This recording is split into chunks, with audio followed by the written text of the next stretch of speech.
Alright, bismillahirrahmanirrahim. Assalamualaikum warahmatullahi taala wabarakatuh. Tuan-tuan, alhamdulillah. Pertama sekali bersyukur kepada Allah SWT kerana kita dapat dengan limpah rahmatnya kita dapat bersama lagi pada malam ni.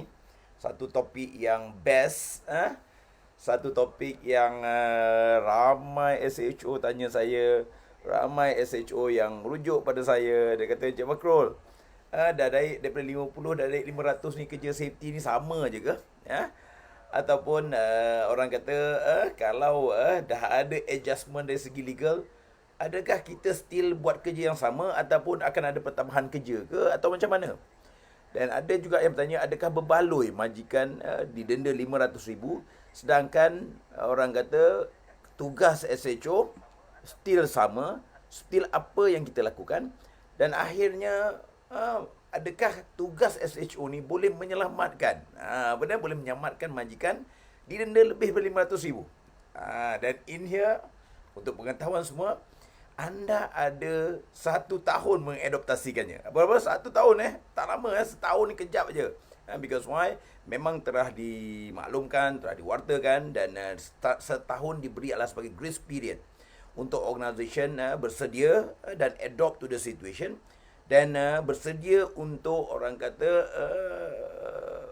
menghadapi tindakan yang amat menarik daripada 50 ke 500,000, di mana ianya memberi pemberat kepada majikan untuk lebih serius dalam orang kata comply dengan safety and health. Betul? Okay. Dan sebelum kita pergi lebih jauh, saya Fakrul Anwar, mentor Ocean Messenger. Dan how are you today? Excellent, that's right. Okay, siapa yang ada kat sini, say hello, hi, Assalamualaikum, apa khabar? Okay, beritahu saya daripada mana. Okay, macam biasa, kalau dekat kelas saya tu, mungkin saya daripada mana. Dan pada malam ni best, kerana apa? Saya akan share dengan anda benda yang menarik. Maybe kita nampak legal tu keluar secara orang kata publish 500,000. Tapi yang paling penting dan paling merisaukan saya sebenarnya adalah, adakah safety and health practitioner bersedia? Dan yang paling penting, apa persediaan kita? Apa persediaan kita untuk menghadapi keadaan tersebut? Adakah setimpal tugas yang kita jalankan dengan denda yang diletakkan 500,000 pada majikan? Itu kita kena faham. Adakah tugas yang SHO lakukan sekarang adalah pada right track agar majikan tidak didenda sehingga 500,000 ataupun setengah juta? Adakah SHO tugas kita yang kita lakukan sini? Dan saya tahu juga ada yang buat magic lah, ada yang buat touch up lah, betul?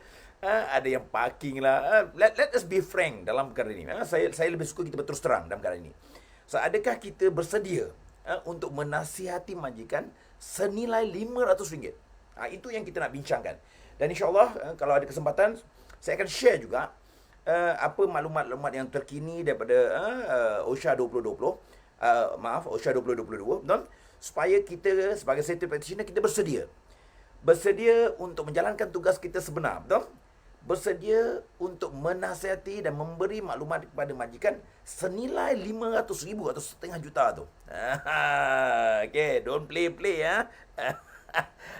dan dalam act yang baru pun ada yang tanya saya, Cik Makrul, SHO boleh kena denda ke kerana orang kata kalau tak comply? Adakah SHO pun boleh kena orang kata denda ataupun dikenakan compound, dinaikkan ke court, atau maybe diambil tindakan sehingga didenda kerana tidak menjalankan tugas dia? Okay. Itu kita akan discuss dalam session yang lain. Itu best. Tapi pada malam ini saya nak share apa persediaan kita. Apa yang kita perlu lakukan sebagai seorang SHO, sebagai safety practitioner, agar nasihat kita itu senilai 500,000 ataupun nasihat kita itu senilai setengah juta, tuan-tuan. Betul? Kenapa? Kalau dulu compound mati dekat site, maybe 50,000 maksimum, ataupun lepas tu boleh compromise lagi, magistrate bagi lagi diskaun 30,000, betul? Kerana yang baru ni tidak ada SHO, sepatutnya kena 10,000, dan kena orang kata diskaun lagi 2,500. Maybe yang siapa-siapa yang lihat dekat dalam saya punya Facebook, betul? Tak ada SHO pun setakat 2,500. Lebih baik bayar compound 2,500, betul? Untuk 6 bulan tak ada kacau oleh JKKP, daripada aku ambil seorang SHO dari 5-6,000, betul? Di mana tiap-tiap bulan menjadi cost pada dia, betul? On that part. Okay? So that's why in here, Hai, apa khabar? Siapa yang ada kat sini? Say hello. Assalamualaikum. Amboi. Lama kita tak jumpa. Ada yang kata lama tak jumpa Cik Bakrul. Memang lama tak jumpa. Rindu ada. Ha? Okay. So, ada yang kata, Cik Bakrul ada lagi ke? Ada. Cuma, saya mohon maaf. Memang masa amat mencemburui. Faham saya? Dan masa pun amat orang kata terhad. That's why mereka siapa-siapa yang nak berjumpa, siapa-siapa nak recharge bateri, come to our session. Faham tak? Come to our session, kita recharge betul-betul. Faham tak? Kerana apa? Persediaan itu penting.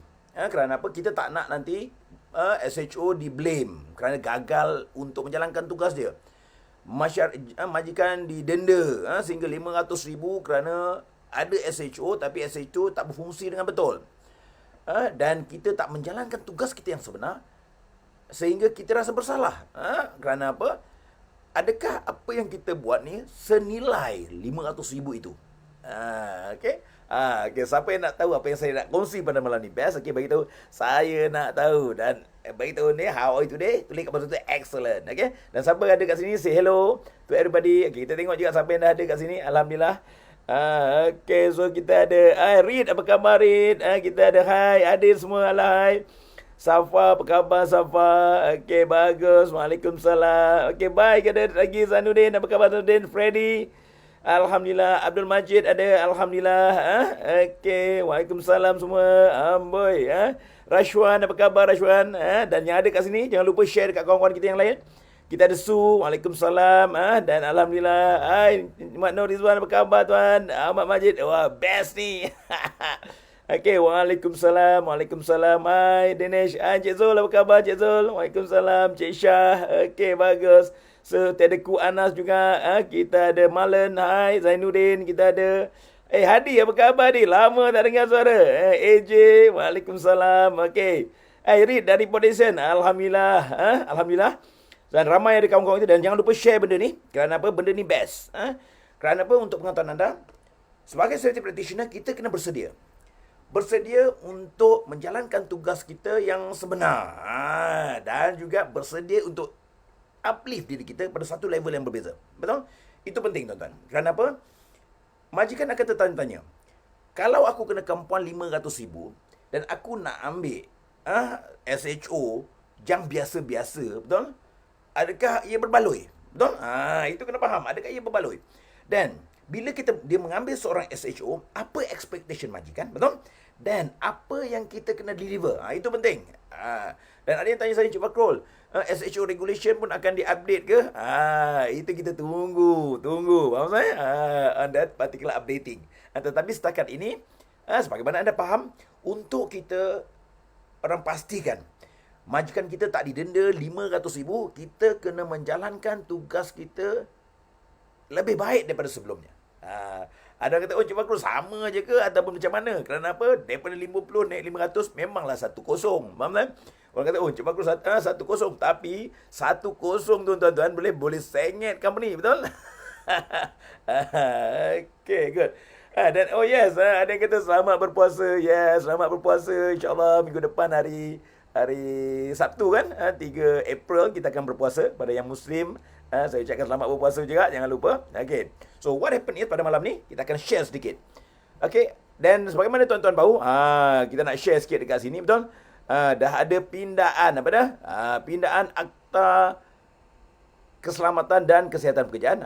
Di mana dekat sini for your information. Okay. Berlakunya banyak perubahan dari segi compound of offence yang secara dasarnya dinaikkan. Dinaikkan daripada berapa tuan-tuan? Dinaikkan kepada satu orang kata level yang orang kata best lah. Kenapa? Kita tak sangka benda-benda itu boleh menyebabkan memberi kesan kepada majikan. Okay. Dekat sini juga ianya juga memberi kesan kepada organisation secara umum.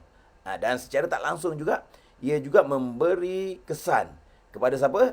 Kepada kita sebagai safety practitioner.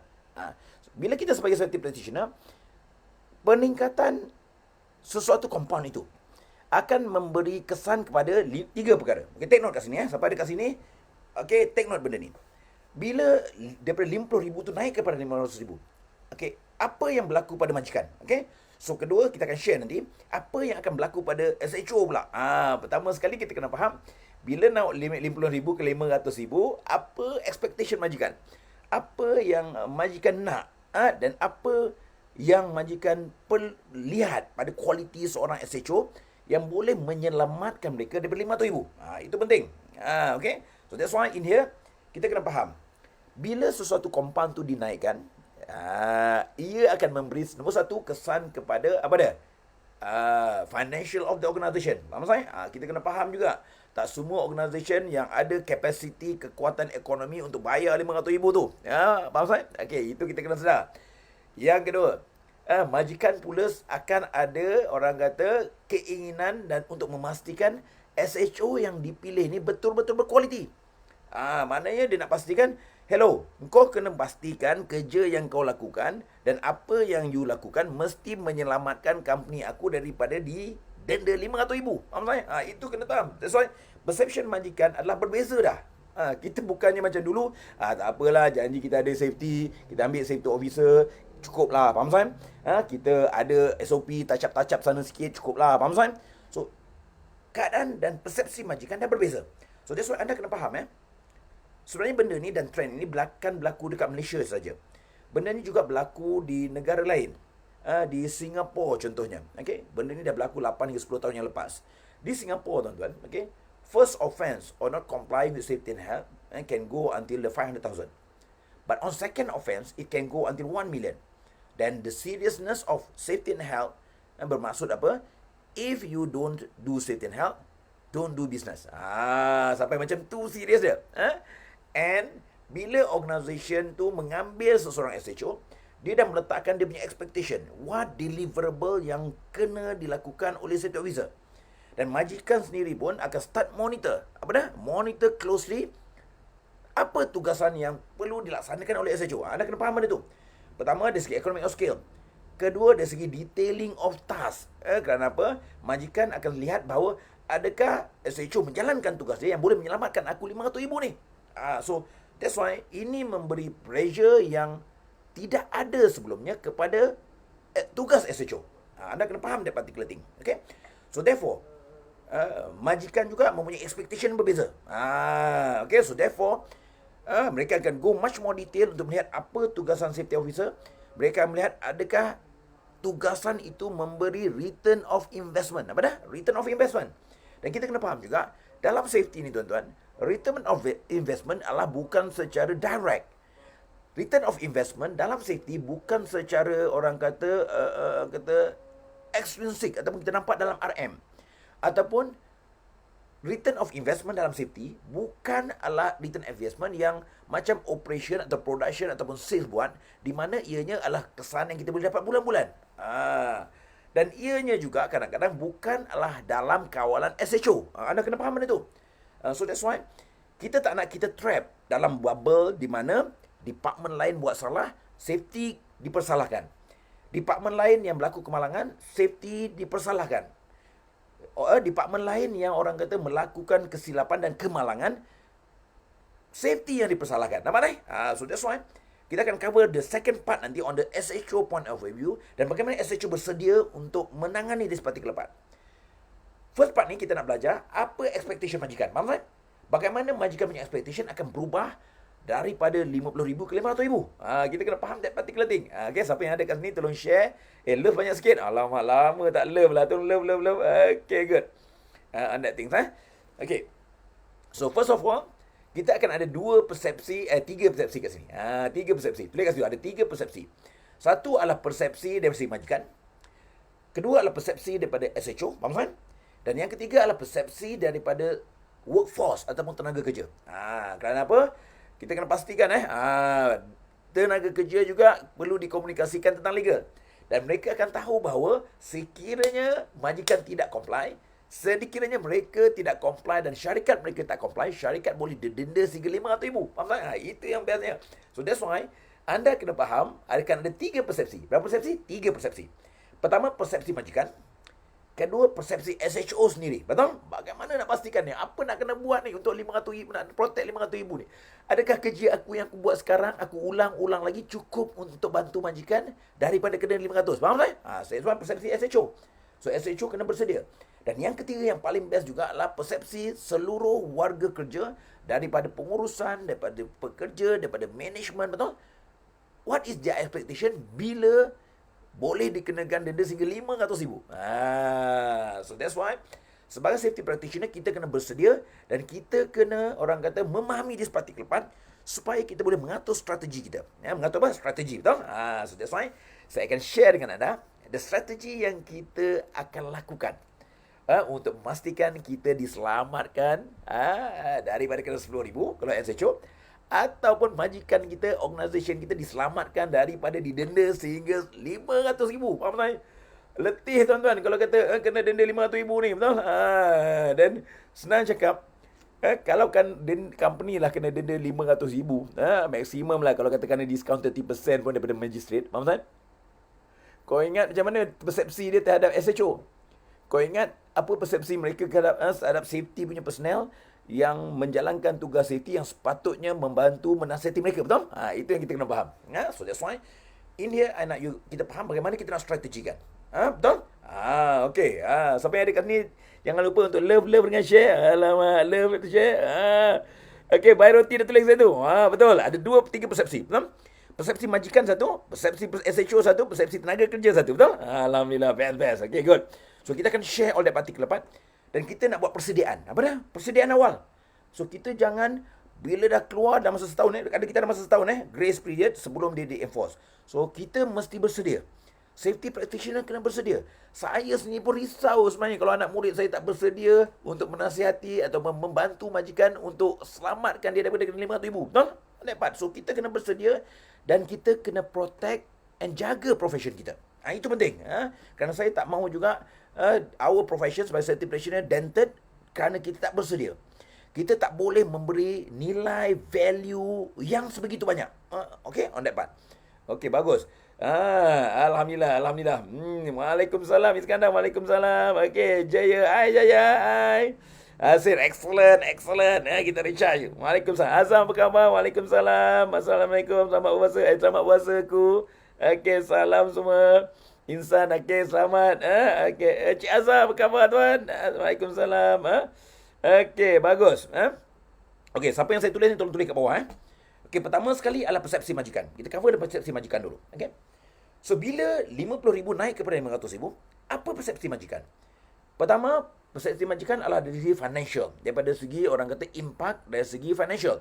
Kesan dari segi financial. Kenapa? Dia akan melihat kalau benda ni kena pada syarikat dia, boleh menyebabkan aku tutup atau boleh menyebabkan aku sesak nafas dan boleh menyebabkan aku orang kata company aku pun memberi orang kata kesan kepada kita punya dia punya bottom line. Dapat. Okey, yang pertama, kesan dari segi financial. Kedua, adalah kesan dari segi return of investment. Apa dah? Return of investment. So sekiranya majikan nak invest kepada SHO, nak invest kepada safety, apakah return investment yang dia nak lihat? Faham tak? Adakah return of investment itu membolehkan dia tidak kena denda 500 ribu? So dua adalah segi return of investment, kena faham benda tu. Ketiga adalah kebolehpercayaan. Tulis benda ni. Okey, ketiga apa dah? Kebolehpercayaan. Adakah dia boleh percaya bahawa safety punya team yang dia ambil ni boleh selamatkan aku dari 500 ribu? Adakah safety officer yang aku ambil ni, yang maybe gaji dia 6 ribu, 7 ribu atau berapa ribu, faham tak? Boleh menyelamatkan aku daripada kena denda 500 ribu. Faham tak? On that part. So, persepsi majikan dari segi kebolehpercayaan. Faham tak? On that part. Okay, boleh. Okay, good. Okay, so siapa yang ada kat sini, baik tolong tulis. Persepsi majikan. We are talking about persepsi majikan dulu. Okay, pertama sekali persepsi. Okay. Tadi saya beritahu dari segi financial. Kedua, dari segi return of investment. Faham tak? Adakah senilai duit yang di-invest pada SHO ataupun safety department untuk protect their interest on that particular part. Ketiga adalah kebolehpercayaan. Adakah aku boleh percaya dengan ambil seorang SHO ni boleh menyelamatkan aku kena 500 ribu? Betul? Adakah kebolehpercayaan aku untuk mengambil satu team safety practitioner ni boleh, atau safety department yang kita majikan wujudkan ni boleh protect dia daripada kena 500 ribu? Itu kita kena faham. Yang keempat, ini kena faham juga. Yang keempat kita cover persepsi majikan ni kali. Best kali ni, betul? Persepsi majikan. Okey, yang ketiga, keempatnya, persepsi majikan dia akan melihat adakah kualiti SHO yang diambil itu boleh senilai RM500,000. Apa dia yang keempat? Kualiti SHO. So that's why kita kena faham, tuan-tuan. Majikan juga nak melihat safety punya kualiti pada nilai RM500,000 tu. Bukannya dia nak ambil sebarang-sebarang yang maybe nak buat SOP pun tak tahu, maybe nak buat program untuk safety pun tak tahu, nak buat kempen pun tak tahu, betul? So that akan memberi impact kepada quality of the personnel yang diambil. Dan itu kita kena faham So persepsi majikan begitu. So mana adakah quality SHO ni berjaya untuk bantu aku daripada orang kata didenda RM500,000. So that is the perception. Nampak on that part? Okay, yang kelima pula. Okay, yang kelima, majikan juga akan ada dia panggil close monitoring. Apa dia? Close monitoring. So kita kena faham benda ni Bila majikan nak invest sesuatu dan investment itu kena protect dia punya interest, maksudnya sebanyak RM500,000, dia akan buat much more detailing on see what is the actual task yang perlu dilakukan oleh personnel yang akan membantu menyelamatkan mereka tu. Faham tak? That's why saya tak terperanjat. Management akan lihat, betul, secara detail. Kerja SHO ni apa? Kerja kau sebagai SHO ni apa? Apa yang you kena buat tiap-tiap bulan ni yang boleh memastikan aku tak kena denda RM500,000 ni, betul? Itu kena faham. So that's why kita kena bersedia untuk memastikan bahawa, betul, quality of deliverable yang kita sampaikan itu, betul, boleh menyelamatkan majikan dari denda RM500,000. On that part. Okay, good. Okay, bagus bang. Tolong, okay, siapa yang ada kat sini, tolong take note benda tu. Take note 5 perkara ni. Persepsi majikan. Kenapa? Persepsi majikan ni, sebagai SHO, kita kena manage accordingly. We have to be prepared on preparing that particular perception. Faham tak? Persepsi majikan ini memberi kesan juga kepada kita punya professionalities. Persepsi majikan and expectation majikan juga akan memberi kesan kepada reputation kita, nama baik kita, dan juga maybe orang kata testimonial kita sekiranya kita bekerja pada suatu tempat. Kita nak kena faham benda tu. Okay? So that's why 5 perkara perception majikan bila berlaku kenaikan 50 ke 500. Apa dia yang pertama? Okay. So siapa yang ada kat sini tolong take note. Ya, betul. Alhamdulillah, baik. Best lah, baik. Banyak poin kau dapat ni. Okey, banyak pahala kau dapat ni. Betul lah. Okey, bagus. Alhamdulillah. Yang lain-lain tu jangan lupa, tolong share dekat kawan-kawan anda. Benda ni penting. Kerana apa? Kita tak nak nanti, kerana orang kata dah dinaikkan RM500,000, kita tak bersedia. Kita dah naikkan, orang kata compound dah naikkan kepada RM500,000, kita masih lagi di awang-awangan. Ada yang di compound OSHA dah naik RM500,000, kita masih lagi blur-blur katak. Okay, so kita tak nak benda tu berlaku. We have to protect our profession. Kita kena uplift our profession. Dan kita kena pastikan our profession sustainable and be able to deliver the expectation of the country. On that part. So, apa tadi? 5 tadi? 5 perkara. Ingat, perception majikan. So, bila kita faham perception majikan dan kita dah faham dan kita boleh manage. What is our expectation pula? Apa yang kita kena beri bersedia untuk kita? So, that's why, kalau kita tengok, lihat balik tuan-tuan. Saya jangan share. Betul? Okay. Kalau kita tengok dalam that particular new regulation. Okay. Section 35. Di mana Akta Ibu OSHA 1994 telah dipinda kepada OSHA 1994. Betul? Di mana in here. Okey tuan, sekejap saya orang kata masukkan kat sini. Okey. Okey, good. Okey. So in here, kalau kita tengok dekat sini, betul? Okey. So what happen is,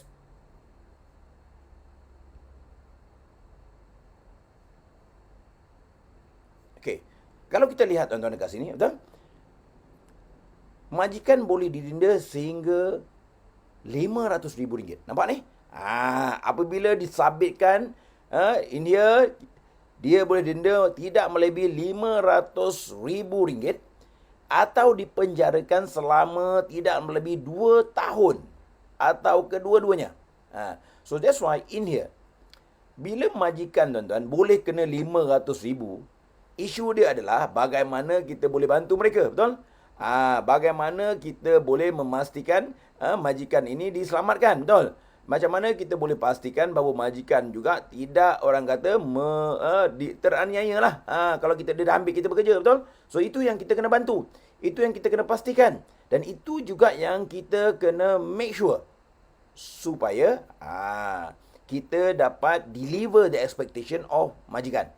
Kita dapat deliver orang kata the expectation of orang kata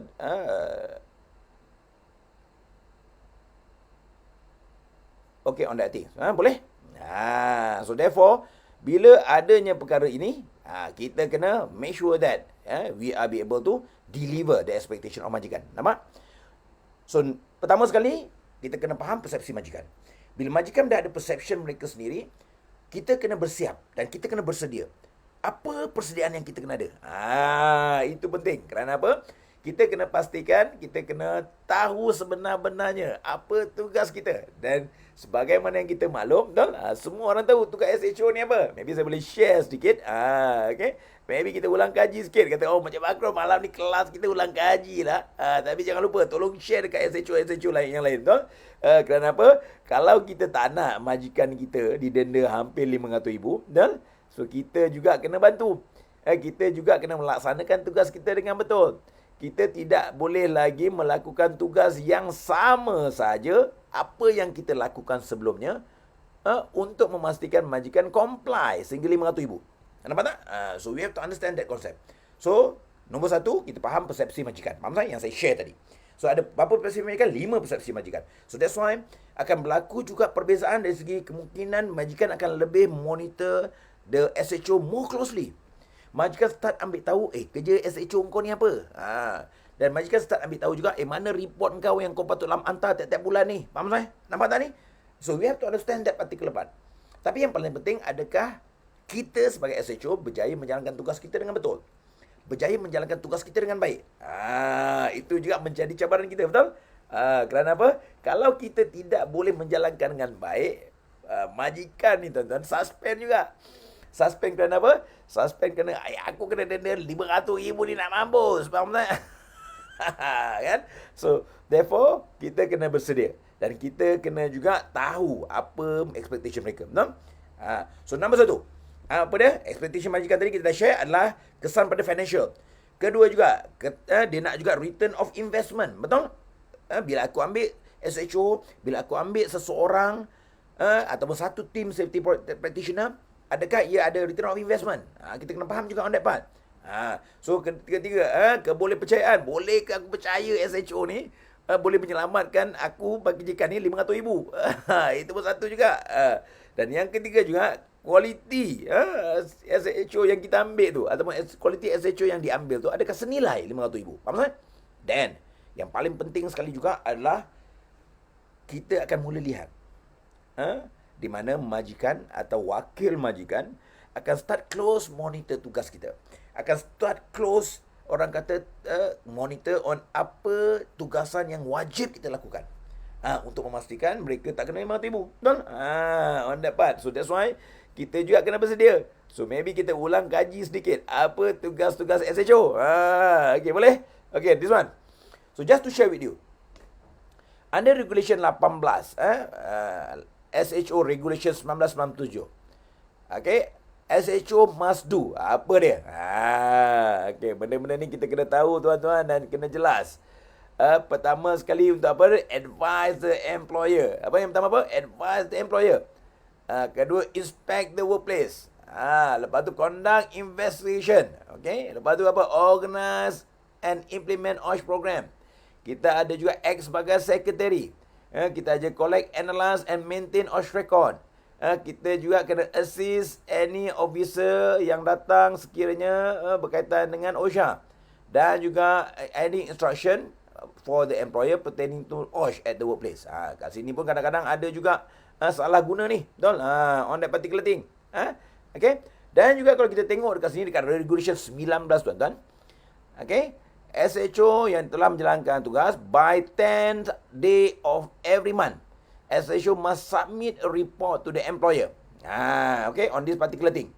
Then any action taken by the employer, way and means to keep the safe and healthy workplace, incident at the workplace, and harmful machinery plant of workplace and work process.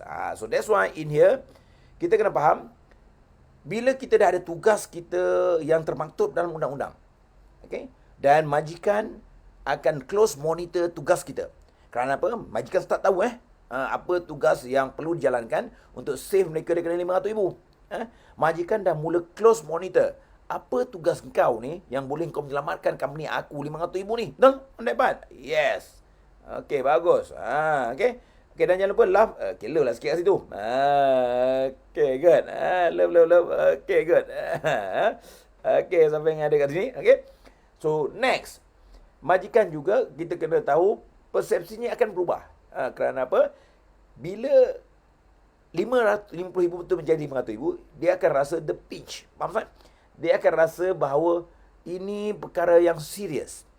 Majikan juga akan rasa benda ini perlu attention. Dan juga ada setengah-setengah majikan akan berfikir bahawa aku kena perlu invest. Ataupun yang paling best dia kata, lah keluar duit lagi lah kan. So that's why in here, sebagai safety practitioner, sebagai orang yang terlibat dalam safety, kita kena bersedia. Bersedia untuk apa? Bersedia untuk menjalankan tugas kita yang sebenar and beyond. Apa ni? Take note benda ni. Sebagai safety practitioner, kita mesti mempunyai sesuatu tugas yang memastikan majikan will be dibantu hingga mereka boleh menyelamatkan diri daripada di compound. Betul? Tapi adakah yang kita lakukan sekarang mencukupi? Adakah yang kita lakukan sekarang setimpal dengan apa kenaikan tersebut? Dan adakah apa yang kita lakukan sekarang berulang-ulang akan memenuhkan hati majikan untuk mereka invest dan mendapatkan return on investment yang sebenar? Itu kita kena tahu. Faham saya? So that's why. So that's why in here, first session ni kita cover on the perception of majikan, supaya anda faham bahawa majikan akan ada perception berbeza dah. Majikan sudah ada keinginan yang berbeza. Dan majikan akan lihat lebih tara untuk memastikan mereka tidak didenda sehingga RM500,000 ataupun setengah juta. Tetapi, tulis kat bawah tu, so how itu dia, excellent, okay. Tetapi, yang paling penting, sebagai safety practitioner, sebagai orang yang mengamalkan safety dan orang yang akan menjadi penasihat, dia panggil apa? Tuan penasihat. Adakah anda bersedia untuk deliver the expectation, menjalankan tugas kita yang nilainya RM500,000? Okay, so itu yang paling penting. Nampak? So that's why in here kita akan ada session yang kedua nanti. InsyaAllah kita akan susun nanti dalam masa yang sesuai, betul? Untuk kita faham apa safety practitioner kena buat, apa safety practitioner kena lakukan, dan apa yang safety practitioner kena bersedia supaya anda dapat deliver the expectation, supaya anda dapat pastikan majikan comply dan tidak didenda sehingga RM500,000. So that's why nilai sumbangan kita, nilai orang kata advice kita, nilai orang kata contribution kita kepada organisation mesti setara dengan that particular amount yang organisation akan save ataupun elakkan daripada compound. Bagaimana? Apa yang kita kena buat? Apa yang kita kena bersedia? Apa yang kita kena lakukan? Itu kita akan sama-samakan strategikan dia nanti. Kita akan adjust. Apa dah? Kita akan adjust. Boleh? Best ni. Okay. Kerana apa? Kita nak bantu majikan kita. Kita nak bantu organisation kita. Betul? Dengan sebenar-benarnya supaya safety dilakukan dengan baik. Sebenarnya ada pro and con kat sini. Yang kita akan bersedia. Dan kita akan share nanti apa persediaan kita. Apa persediaan SHO sendiri. Dan bagaimana kita menstrategikan diri kita untuk kita savekan RM500,000 tersebut. Okay? Okay, good. Siapa yang ada soalan? Kam. Okay, ada yang tanya soalan ni. Alhamdulillah. Okay, siapa yang ada tanya soalan boleh juga. Yang boleh saya bantu. Okay, Rashwan. Alhamdulillah hadir. Okay, Rif. Okay, bagus. Kesan pada majikan. Bagus. Ada yang dah share tu. Okay. Bagus. Bagus, tengok dekat My tu ada 5 yang saya dah share tadi, betul? Okay, good. So, okay, Rashwan tanya. Apa pendapat tuan, majikan takut kena saman akan ambil SHO dan bayar gaji yang tak setimpal? Okay, begini je tuan-tuan. Gaji ni adalah perkara yang very subjektif. Kerana apa? Ia juga bergantung kepada beberapa faktor. Bergantung kepada beberapa faktor. Kita kena faham tu. Pertama sekali bergantung pada organisation tersebut. Organisation ada culture mereka, organisation ada juga dia punya tangga gaji, organisation juga ada dia punya financial punya orang kata obligation. We have to understand that concept. Okay? Tetapi di sini juga kita kena lihat kelebihan dari segi yang lain. So maybe you can sebagai safety practitioner kita kena lihat kelebihan-kelebihan yang kita boleh minta untuk support that particular task. Betul? Dari segi gaji is very relative. Maybe saya akan share dekat satu session nanti, betul? Apa gaji-gaji SHO dekat seluruh dunia ni? Okay, siapa yang nak tahu kat situ, boleh tulis kat sini. Saya nak tahu Encik Fakrul, gaji SHO seluruh dunia berapa kan? Okay, untuk gaji ni memang satu topik yang best. Okay. Tetapi pada saya kita kena faham, majikan juga ada dia punya orang kata boundary untuk mereka meletakkan sesuatu nilai gaji seorang. Tapi pada saya kita kena sebagai safety practitioner, apa yang telah diinvest oleh majikan, kita mesti dalam position untuk menyumbang dan memulangkan balik dengan setimpal. Itu penting okey. Kerana saya yakin satu je. Itu yang kita nak cover on the perception of SHO. Faham saya? Adakah gaji akan naik bila naik 500,000 ni? Adakah gaji akan ada adjustment bila orang kata ada 500,000 ni? Adakah majikan juga akan merubah dari segi persepsi terhadap support kepada SHO bila dah naik 500,000 ni? Itu adalah topik-topik yang best yang kita boleh bincangkan. Betul? So, maknanya Rashwan, what I can say tentang gaji adalah perkara yang subjektif. Faham tak? Dan biasanya, kita kena faham benda ni biasanya, okay, sekiranya kita dalam tugas mana-mana pun, kita dah deliver the expectation. Kita dah deliver beyond the expectation. Kadang-kadang gaji dia bukan pengaruh pada gaji. Dia akan pengaruh kepada bonus kita. Itu yang kita nak lihat tu. Betul? Dekat situ, SHO kena mainkan peranan. Kalau dah setahun tu kau dah boleh selamatkan majikan kena 500,000. Faham saya? Ada tak? Dan kita dah perform beyond expectation. Betul? Adakah kita boleh dapat dalam bentuk bonus? Kita kena faham maybe gaji is very subjective kerana setiap company tu ada dia punya skill masing-masing. Tapi dari segi bonus, we can think about it. Faham tak? Okay, boleh? Itu kita boleh PM tepi nanti. Rashwan, okay? Okay, siapa lagi yang ada soalan yang lain? Terima kasih. Okay, Makno Naim kata. Okay, Makno kata. Okay, bye, nak tahu. Okay, gaji nak tahu. Okay, nanti kita share lah. Betul lah, dapat. Okay, good. So next, adakah kenaikan penalti kelima tu membuka ruang untuk pegawai membuat pertuduhan lebih banyak detail walaupun sekecil-kecil? Justru itu boleh reflect kepada kenaikan gaji juga. Macam mana saya bagi tahu tadi, betul? Gaji is very subjective kerana setiap company ada tangga gaji. Faham tak? Tetapi, kerana saya ingat tadi ada 5 sebab majikan akan lihat juga kita punya kebolehpercayaan dan juga kita quality of SHO. Bila majikan tengok quality of the SHO, melihat dari segi kebolehpercayaan, faham tak? Di situ datangnya kelebihan kita.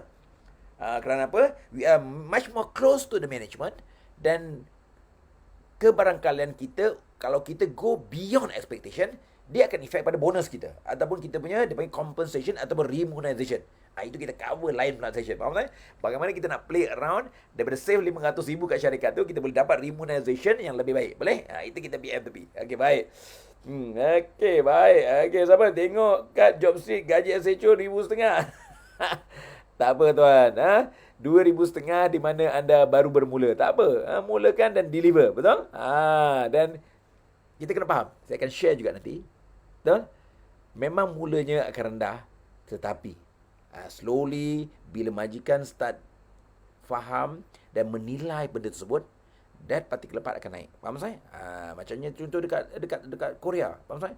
Dekat Korea, gaji SHO boleh mencapai sehingga RM18,000 sebulan. Macam ni, nanti kita share. That particular. Okey, bagus. Okay. So, Muhammad Naim. Gaji minimum, faham 3 tahun, Green Book. Okay. Pasal gaji ni kita share saya masa lah. Okay, anda dapat. SSN naik gaji tak tuan? Okay. Dia kalau nak cerita pasal gaji ni best tuan-tuan. Pakai gaji memang best. Okay, tapi kalau company group susah nak adjust gaji sebab ikut by level. Betul, Norain. Don't saya agree. So, on the gaji, it's not easy to adjust kerana dia melihat skala pada setiap organisation. Betul? Tapi yang kita boleh lihat adalah remuneration.